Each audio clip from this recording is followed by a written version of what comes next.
The 7th Youth Assembly at the United Nations is indeed a trailblazer in empowering the youth as it sets a stage for your greater involvement towards achieving the Millennium Development Goals. This year, 2010, is a particular time to look into the progress of our countries towards cutting poverty in half and fully realizing the MDGs. It is impossible to eradicate extreme poverty and hunger without taking extensive measures to minimize the impact of recurring floods, droughts, and other hazards that push the poor deeper into poverty. It is time to recognize that disasters, turbocharged by a changing climate, can undo years of development gains, and that unsound and short-sighted development practices themselves play a significant role in worsening disaster risk. Leaders from across the globe, especially from developing nations, are beginning to realize that with their country's vulnerability to climate change closely linked to all of the MDGs, having poverty, achieving universal primary education, promoting gender equality, and ensuring environmental stability remain an immense challenge. As the United Nations Regional Champion for Disaster Risk Reduction and Climate Change Adaptation, I've been going around even beyond the Asia-Pacific region campaigning for greater commitment among policy and decision makers in building our resilience to disasters and to the impact of climate change.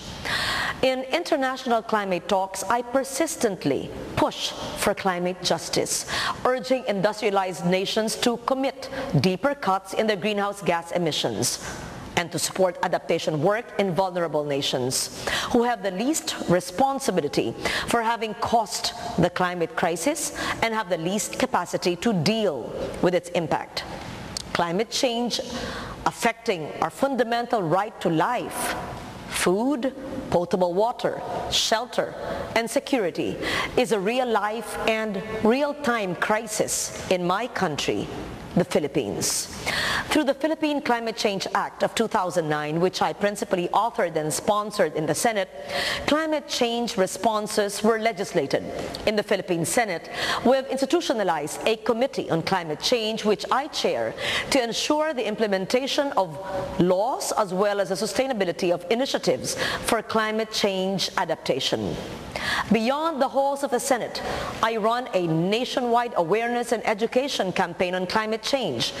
I produce documentaries on climate and environmental protection, implement an extensive tree growing program through the Green Philippines, a foundation established in 1998. We mobilize humanitarian aid to disaster-affected and poverty-affected communities and involve the Filipino youth in this advocacy through the Philippine Climate Youth Movement. Young as you are, I believe that you are the most active partners in challenging development norms, politics, governance, and leadership. You and I know that the lack of political will, disregard for the environment, our failure to take action, and our apathy and complacency, all these have allowed disaster risks to grow, to spread, and to prevail until today.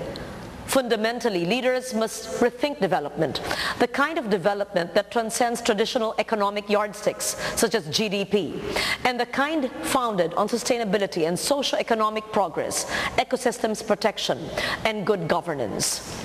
With your future and your children's future at stake, you are the effective frontliners in the overall climate change action.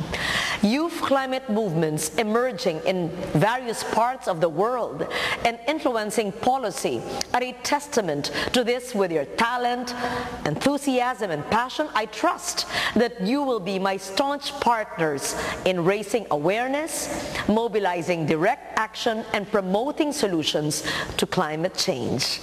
We have 5 years left to achieve the goals humanity has set for itself. The time for talk is over. The time for action is now. Thank you. Have a good day.